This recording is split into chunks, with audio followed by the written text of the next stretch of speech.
আসসালামু আলাইকুম। আবু তোহা আদনান হুজুরের কিছু সংক্ষিপ্ত কথা শুনেন। আসলে এই কথাগুলোর লগে বাস্তবের সাথে একেবারে মিলে গেছে। আজকে মজা নিচ্ছেন, ট্রল করছেন, করেন, এটা আপনার দিকেও আসবে ইনশাল্লাহ, দেখে নিন। আর কিছু আছে চিলে কান নিল টাইপের মানুষ, যা দেখবে অনলাইনে যা আসবে দেদারসের প্রচার করা শুরু করবে। আর সবচেয়ে কষ্ট পেয়েছি আমি এখানে যে কিছু আলেম ওলামাও এর পক্ষে সাফাই গাওয়া শুরু করেছে। এর পিছনে কি উদ্দেশ্য? উদ্দেশ্য হচ্ছে এক নাম্বার ওয়াজ মাহফিলকে বিতর্কিত করা, নাম্বার ওয়ান।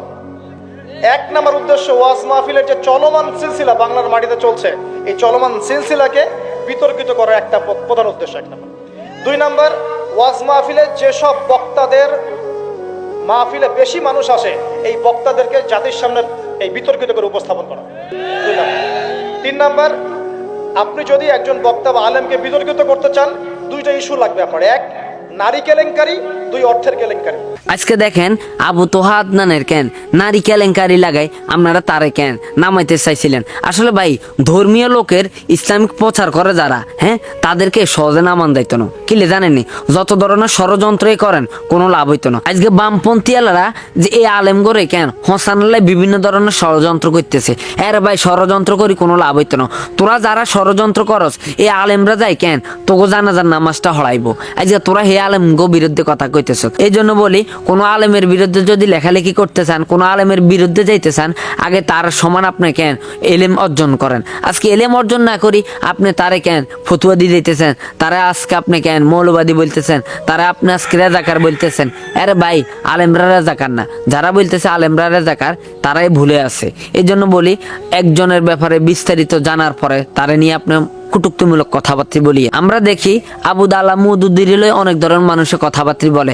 আমাদের কেন আল্লামা দেলোয়ার হোসেন সাইদি হুজুরে নিয়ে অনেক মানুষ কটুক্তিমূলক কথা বলে। মিজানুর রহমান আজারি হুজুরে নিয়ে অনেক মানুষ কটুক্তিমূলক কথা বলে।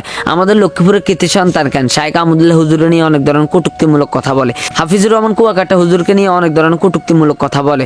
ডক্টর শফিকুর রহমানরে নিয়ে অনেক ধরনের মানুষের কটুক্তিমূলক কথা বলে। মামুনুল হকরে নিয়ে অনেক মানুষের খারাপ মন্তব্য করে। এই জন্য বলি, তাদেরকে নিয়ে খারাপ মন্তব্য করার নাই। আজকে এক দুইজন আলেম তাদের যে বয়স হওয়ার কারণে বা তাদেরকে ওই পরিমাণে রিমান্ড দেওয়ার কারণে তারা এক দুইটা কথা কেন একটু উলট পালট বলে ফেলছে, ঠিক আছে, আমরা মানি। আজকে তাদের কারণে আপনার সবাইকে দোষী করতে পারতেছেন না। তারেক মনোয়ার হুজুরের কিছু কথার কারণে আপনারা কেন ইসলামটারে খারাপ মনে করতেছেন। আমির হামজা হুজুরকে নিয়ে আপনারা একটু খারাপ মন্তব্য করতেছেন, সমস্যা নেই, করেন, আপনাকে তো সময় করতে নারেন। যেদিন কেন এই বাংলার জমিনে ইসলাম কায়েম হবে, ইসলামের জয় হবে, ইসলামের শাসন হবে, তখন বুঝবেন যে আসলে ইসলাম বিরোধী করাটা আমাদের জন্য ঠিক হয়নি। এর জন্য বলি, আমার ভাই, আমার বন্ধু, সবাই আমরা এই বাংলার জমিনে থাকবো, একইভাবে চলাফেরা করব, বসবাস করব। এই জন্য বলি, আলেমদের বিরুদ্ধে যাবেন না ভাই। আলেমদের বিরুদ্ধে যাইলে এই দুনিয়া ধ্বংস, আখিরাত ধ্বংস। কিলে যারা আপনাদেরকে ওয়াজ নসিহত শুনে অন্তত দিনের ফতে আনে, আপনারা আজকে তাদের বিরুদ্ধে কথা বলেন।